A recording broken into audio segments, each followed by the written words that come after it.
नमस्कार, दिन भर की बड़ी खबरों में आपका स्वागत है। मैं हूं अंशिता श्रीवास्तव। आज इस बुलेटिन में बात होगी कांग्रेस को मिले नए अध्यक्ष की, भारत जोड़ो यात्रा में राहुल की हुंकार की, जानेंगे बिल्किस बानो के गुनाहगारों को रिहा कर कैसे फंसी गुजरात सरकार, अपने बयान पर कैसे घिर गए पीएम मोदी, बात करेंगे ज्ञानवापी विवाद में हाई कोर्ट से सरकार को लगी फटकार की, हिमाचल चुनाव के लिए सूची जारी कर फंसी बीजेपी की, और बुलेटिन के आखिर में बात डॉलर के मुकाबले गिरते रुपए की। लेकिन तमाम बड़ी खबरों से पहले एक नजर सुर्खियों पर। दिल्ली में केजरीवाल कैबिनेट का होगा विस्तार, राजकुमार आनंद को कैबिनेट में शामिल करेंगे दिल्ली के सीएम केजरीवाल। नए मंत्री के शपथ के लिए दिल्ली के सीएम ने एलजी को लिखा पत्र। इलाहाबाद में संगम में विसर्जित की गई मुलायम सिंह की अस्थियां, कार्यक्रम में अखिलेश यादव के साथ सपा के कई विधायक और सांसद भी पहुंचे। हिमाचल में बीजेपी में बगावत, पूर्व मंत्री रविंद्र सिंह रवि ने दिया पार्टी से इस्तीफा। शिमला में सैकड़ों बीजेपी कार्यकर्ताओं ने पार्टी छोड़ी। कांगड़ा में पार्टी नेता रमेश धवाला ने निर्दलीय चुनाव लड़ने का किया ऐलान। शेयर बाजार में रही तेजी, सेंसेक्स 147 अंकों की तेजी के साथ 59,107 अंक पर हुआ बंद। निफ्टी 25 अंकों की तेजी के साथ 17,512 अंक पर हुआ बंद। तो ये थी सुर्खियां, और अब बात आज की सबसे बड़ी खबर की।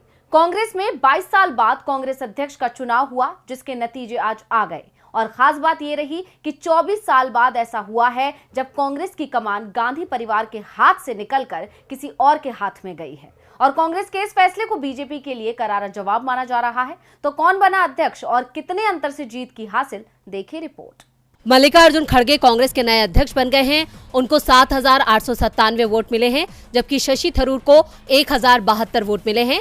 थरूर ने भी खड़गे की जीत पर उन्हें बधाई देते हुए कहा कि मित्रों, कांग्रेस का अध्यक्ष बनना बहुत सम्मान और जिम्मेदारी की बात है।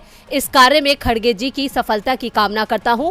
1,072 सहयोगियों का समर्थन प्राप्त करना एवं भारत भर में कांग्रेस के इतने शुभचिंतकों की आशाओं व आकांक्षाओं को आगे बढ़ाना मेरे लिए सौभाग्य की बात थी। मल्लिकार्जुन खड़गे के अध्यक्ष बनते ही कांग्रेस सांसद राहुल गांधी ने भी बड़ा बयान दिया है। आंध्र प्रदेश में यात्रा के दौरान मीडिया से बात करते हुए राहुल ने कहा कि मैं अपनी और ना ही कांग्रेस के अध्यक्ष की भूमिका के बारे में कुछ कह सकता हूं। वह काम खड़गे साहब का है। मेरी भूमिका क्या होगी वो नए अध्यक्ष तय करेंगे। कांग्रेस के सर्वोच्च पद पर आसीन हुए खड़गे को फिलहाल बधाई देने वालों का तांता लग गया है। सोनिया गांधी, प्रियंका गांधी से लेकर कांग्रेस के तमाम नेताओं ने उन्हें बधाई दी है। प्रियंका गांधी ने ट्वीट करते हुए लिखा कि भारतीय राष्ट्रीय कांग्रेस के अध्यक्ष बनने पर श्री खड़गे जी को हार्दिक शुभकामनाएं। मुझे पूरा विश्वास है कि राजनीतिक जीवन का आपका जमीनी अनुभव भारतीय राष्ट्रीय कांग्रेस की विचारधारा को मजबूती देगा।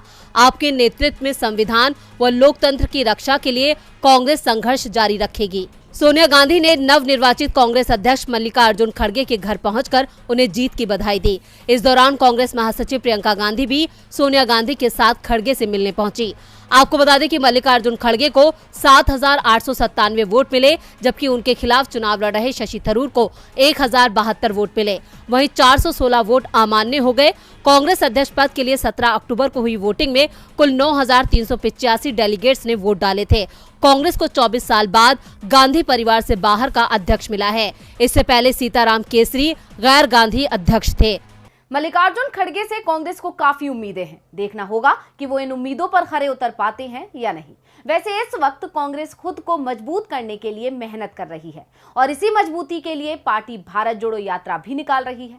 कांग्रेस को अपनी इस यात्रा से काफी उम्मीदें हैं और पार्टी को सफलता मिलती भी दिख रही है। इस सफलता की वजह है राहुल का जनता से सीधा संपर्क और बीजेपी पर वार। तो अब बीजेपी पर बरसते हुए क्या बोले राहुल गांधी, देखिए रिपोर्ट में। कांग्रेस की भारत जोड़ो यात्रा इस समय आंध्र प्रदेश में, और यहाँ भी कांग्रेस को उतना ही प्यार और सम्मान मिल रहा है जितना दूसरे राज्यों में मिला था। यहाँ भी यात्रा का जोरदार स्वागत किया गया, जिससे यात्रियों का उत्साह दुगना है। वहीं आज एक बार फिर राहुल गांधी ने बीजेपी और संघ पर गंभीर आरोप लगाते हुए उसे आड़े हाथों ले लिया। दरअसल यात्रा के 42वें दिन राहुल गांधी ने एक बार फिर प्रेस कॉन्फ्रेंस की और बीजेपी को निशाने पर लिया। इतना ही नहीं, राहुल गांधी ने कांग्रेस अध्यक्ष के चुनाव का जिक्र भी किया। राहुल ने कहा, कांग्रेस अकेली पार्टी है जहां चुनाव होते हैं। भाजपा से इस बारे में कोई सवाल क्यों नहीं पूछता है। इसके साथ ही राहुल गांधी ने भाजपा पर एक बार फिर गंभीर आरोप लगाए। उन्होंने कहा, देश में नफरत और हिंसा फैलाई जा रही है और कांग्रेस इससे मुकाबला कर रही है। हालांकि ये पहला मौका नहीं है जब राहुल गांधी ने बीजेपी पर नफरत फैलाने के आरोप लगाए हों। आपको बता दें कि राहुल गांधी ने आंध्र प्रदेश के कुर्नूल जिले में दूसरे दिन यात्रा की शुरुआत की। वहीं आंध्र प्रदेश में भारत जोड़ो यात्रा के पहले दिन कांग्रेस सांसद राहुल गांधी ने आंध्र प्रदेश में अमरावती के किसानों से बातचीत की। इन किसानों ने आंध्र प्रदेश की राजधानी अमरावती के विकास के लिए अपनी जमीन छोड़ दी थी। राहुल गांधी ने पोलावरम बहुउद्देश्य परियोजना से विस्थापित हुए परिवारों से भी मुलाकात की थी, जिसकी तस्वीरें कांग्रेस सांसद जयराम रमेश ने अपने ट्विटर हैंडल पर साझा की थी। आपको बता दें कि ये यात्रा 21 अक्टूबर तक आंध्र प्रदेश में जारी रहेगी। उसके बाद एक बार फिर यात्रा तेलंगाना के रास्ते कर्नाटक में प्रवेश करेगी। राहुल ने कहा कि कांग्रेस एकमात्र पार्टी है जिसमें अध्यक्ष चुनाव होता है। इसके अलावा उन्होंने एक बार फिर बीजेपी पर नफरत फैलाने का आरोप लगाया। वैसे बीजेपी पर आरोप लगना कोई नई बात तो नहीं है। विपक्ष अक्सर ही बीजेपी सरकार पर उसके फैसलों को लेकर हमलावर रहता है और अब अपने एक और फैसले पर गुजरात सरकार घिर गई है। बिल्किस बानो के गुनाहगारों की समय से पहले रिहाई को सुप्रीम कोर्ट में चुनौती दी गई है, जिसकी अगली सुनवाई 29 नवंबर को होनी है। इस बीच गुजरात सरकार की तरफ से कोर्ट में दाखिल हलफनामे में यह खुलासा हुआ है कि पैरोल पर छूटे मितेश भट्ट ने जून 2020 में एक और महिला से रेप की कोशिश की थी, जिसकी एफआईआर रणधिकपुर थाने में दर्ज है। इतना ही नहीं, कुछ आरोपियों ने पैरोल पर आने के बाद गवाहों को धमकाया भी था। खबरों के मुताबिक दस्तावेजों में ये भी बताया गया है कि 4 चश्मदीद गवाहों ने पैरोल पर आए दोषियों के खिलाफ अलग अलग थानों में शिकायत दर्ज कराई थी। 57 साल से मितेश भट्ट पर 19 जून 2020 को रणधिकपुर पुलिस थाने में आईपीसी की धारा 354, 504, 506(2) के तहत मामला दर्ज था। मितेश को 25 मई 2020 तक 954 दिनों की पैरोल मिली थी। 2020 में एफआईआर दर्ज होने के बाद भी वो 281 दिनों तक जेल से बाहर था। जिला पुलिस अधीक्षक दाहोद को ये जानकारी तब दी गई जब गुजरात सरकार बिल्किस बानो मामले में 14 साल की कैद के बाद मितेश चिमनलाल भट्ट सहित सभी दोषियों को रिहा करने के प्रस्ताव पर विचार कर रही थी। बिल्किस बानो केस में उम्र कैद की सजा पाने वाले 11 आरोपियों में से 10 को सजा के दौरान औसतन 1176 दिनों के लिए पैरोल, फरलो, अस्थायी जमानत पर जेल से बाहर रह चुके थे। वहीं 11वें आरोपी बका भाई बहोनिया को 998 दिनों के लिए जेल से बाहर आने की छूट मिली थी। इन सभी आरोपियों को जेल में इनके अच्छे व्यवहार के लिए गुजरात सरकार ने इस साल 15 अगस्त को रिहा किया था। बिल्किस बानो मामले में दोषियों की रिहाई के खिलाफ पत्रकार रेवती लॉल, प्रोफेसर रूपरेखा वर्मा, सुभाषिनी अली की याचिका के जवाब में गुजरात सरकार ने सुप्रीम कोर्ट में हलफनामा दायर किया है। बिल्किस मामले की सुनवाई करते हुए मंगलवार को सुप्रीम कोर्ट ने गुजरात सरकार के फैसले पर सवाल खड़े किए थे। जस्टिस अजय रस्तोगी और जस्टिस सीटी रवि की बेंच ने कहा, इस मामले में गुजरात सरकार की दलीलें तो बहुत भारी भरकम है, लेकिन इनमें फैक्ट्स की कमी है। इससे साफ है कि बीजेपी ने चुनाव के मद्देनजर इन आरोपियों को जेल से रिहा किया है। बिल्किस मामले को लेकर कांग्रेस सहित पूरे विपक्ष ने पीएम मोदी की खामोशी पर सवाल खड़े किए हैं। सरकार ने जिन गुनाहगारों को उनके अच्छे व्यवहार का हवाला देकर छोड़ दिया, उन्हीं गुनाहगारों का कच्चा चिट्ठा अब सामने आ गया है, जिस पर विपक्ष एक बार फिर हमलावर हो गया है। और सिर्फ बीजेपी सरकार ही नहीं, बल्कि पीएम मोदी भी विपक्ष के सीधे निशाने पर आ गए हैं। गुजरात सरकार ने जब से कोर्ट में अपना हलफनामा पेश किया है, पीएम की चुप्पी पर सवाल उठ रहे हैं और अब तो पीएम अपने एक बयान पर ही घिर गए हैं। चुनाव से पहले पीएम मोदी एक बार फिर गुजरात पहुंच गए। इस बार भी वो राज्य में करोड़ों की योजनाओं का शिलान्यास और लोकार्पण कर रहे हैं और बीजेपी इन योजनाओं के सहारे गुजरात विधानसभा चुनाव फतेह की कोशिश करेगी। गुजरात में विधानसभा चुनावों का ऐलान इसी महीने के अंत में होना है। चुनाव के ऐलान से पहले गुजरात पहुंचे पीएम मोदी ने आज गांधीनगर में डिफेंस एक्सपो 2022 का उद्घाटन किया। इस मौके पर पीएम मोदी ने अपने 8 साल के कार्यकाल की कई उपलब्धियां गिनाते हुए कहा कि हमारा देश पहले कबूतर छोड़ा करता था, आज चीता छोड़ने का सामर्थ्य रखता है। पीएम के इस बयान पर सवाल उठ रहे हैं। कबूतर शांति का संदेश देने के लिए छोड़े जाते हैं और अब पीएम मोदी के इस बयान को लेकर विपक्ष सवाल उठा रहा है। एआईएमआईएम चीफ असदुद्दीन ओवैसी ने पीएम के बयान पर ट्वीट करते हुए सवाल किया और महिलाओं का उत्पीड़न करने वाले, दरअसल ओवैसी का सवाल बिल्किस बानो को लेकर था, जिनके दोषियों को गुजरात सरकार ने रिहाई दे दी। असदुद्दीन ओवैसी ने इससे पहले भी बिल्किस बानो और अंकिता केस पर बीजेपी सरकार को घेरा था। ओवैसी ने तंज कसते हुए कहा कि पीएम साहब कृपया बिल्किस बानो और अंकिता के परिवार से मिले, हो सकता है कि वो आपसे कुछ कहना चाहें। दरअसल बिल्किस बानो मामले के दोषियों की रिहाई के बाद से ही बीजेपी विपक्ष के निशाने पर है। सवाल पूछे जा रहे हैं कि आखिर किस आधार पर यह फैसला किया गया। मामला सुप्रीम कोर्ट तक पहुंच चुका है और यहाँ भी गुजरात सरकार से जवाब देते नहीं बन रहा है। गुजरात चुनावों में भी ये बड़ा मुद्दा बनता दिख रहा है, जिससे बीजेपी बैकफुट पर दिखाई दे रही है और एआईएमआईएम प्रमुख ओवैसी ने उस मुद्दे को उठाकर बीजेपी की मुश्किलों को और बढ़ा दिया है। ओवैसी ने पीएम को ही निशाने पर ले लिया। इधर इलाहाबाद हाई कोर्ट में जवाब दाखिल ना करना संस्कृति मंत्रालय को भारी पड़ गया है। कोर्ट ने सरकार को खूब खरी खोटी भी सुनाई, साथ ही एएसआई पर जुर्माना भी लगा दिया। क्या है पूरा मामला, आइए देखते हैं। वाराणसी के ज्ञानवापी विवाद से जुड़े मामले में इलाहाबाद हाई कोर्ट में सुनवाई हुई। मामले में कोर्ट ने सख्ती दिखाते हुए जवाब दाखिल न करने पर मिनिस्ट्री ऑफ कल्चर पर 10,000 रुपए का जुर्माना लगाया है। इसके साथ सरकार को अपना जवाब दाखिल करने के लिए 31 अक्टूबर तक की आखिरी मोहलत भी दी। दरअसल एएसआई के डायरेक्टर जनरल की तरफ से अदालत में व्यक्तिगत हलफनामा नहीं पेश किया गया, जिस पर अदालत ने नाराजगी जाहिर की है। कोर्ट ने कहा कि हरजाना हाईकोर्ट विधिक सेवा समिति में अगली सुनवाई तक जमा करना होगा। आपको बता दें, एएसआई के वकील की तरफ से महानिदेशक की बीमारी का हवाला दिया गया, जिस पर कोर्ट ने कड़ी नाराजगी जताई और कहा कि जानबूझकर मामले को टालने के लिए ऐसा किया जा रहा है।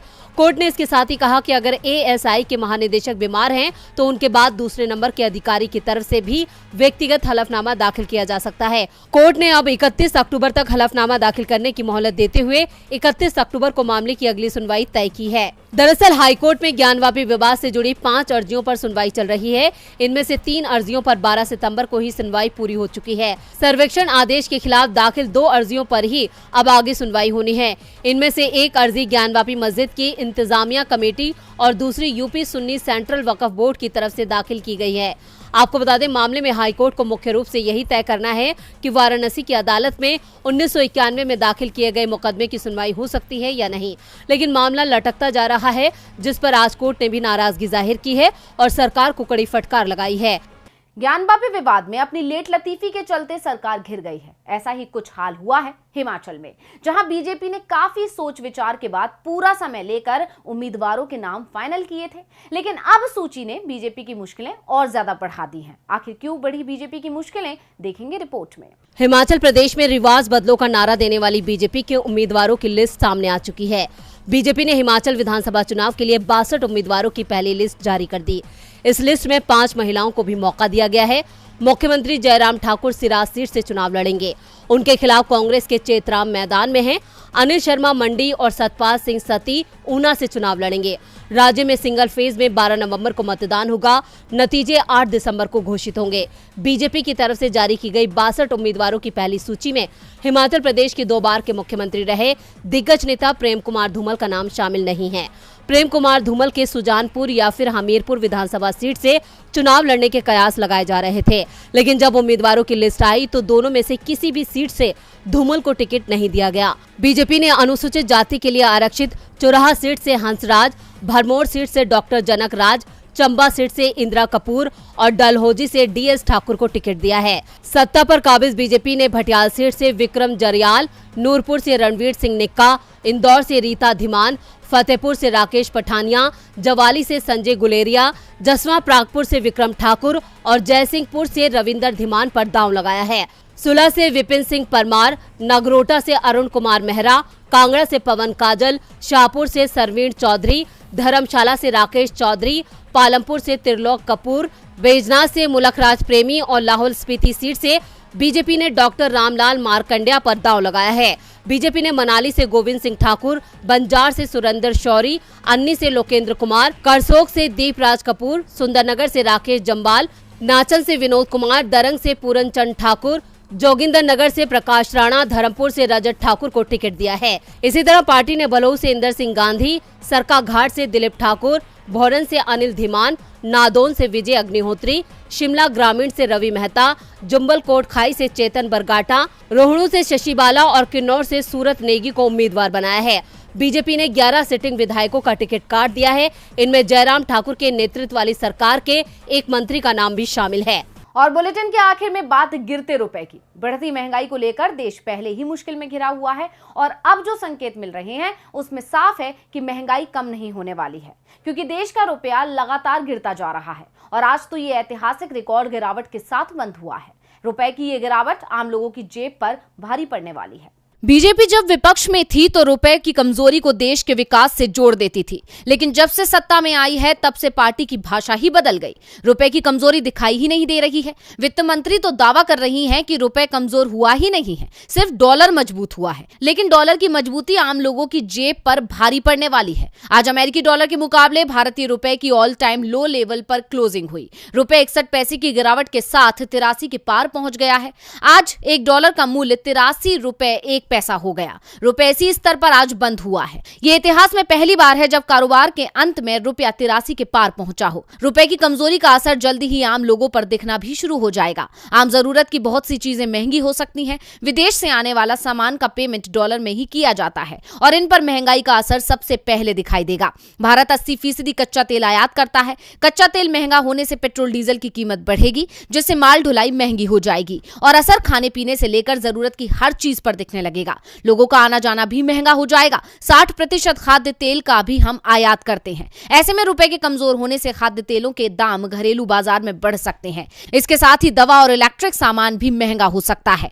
भारत जरूरी इलेक्ट्रिक सामान और मशीनरी समेत कई दवाओं का भी भारी मात्रा में आयात करता है। अधिकतर मोबाइल और गैजेट का आयात चीन, जापान, दक्षिण कोरिया सहित दूसरे पूर्वी एशिया देशों से होता है। रुपए की गिरावट का असर इन सामानों पर भी पड़ेगा। इंपोर्ट महंगा होगा तो आपको सामान लेने के लिए ज्यादा खर्च करना होगा। तो आज इस बुलेटिन में बस इतना ही। देखते रहिए डीवी लाइव। नमस्कार।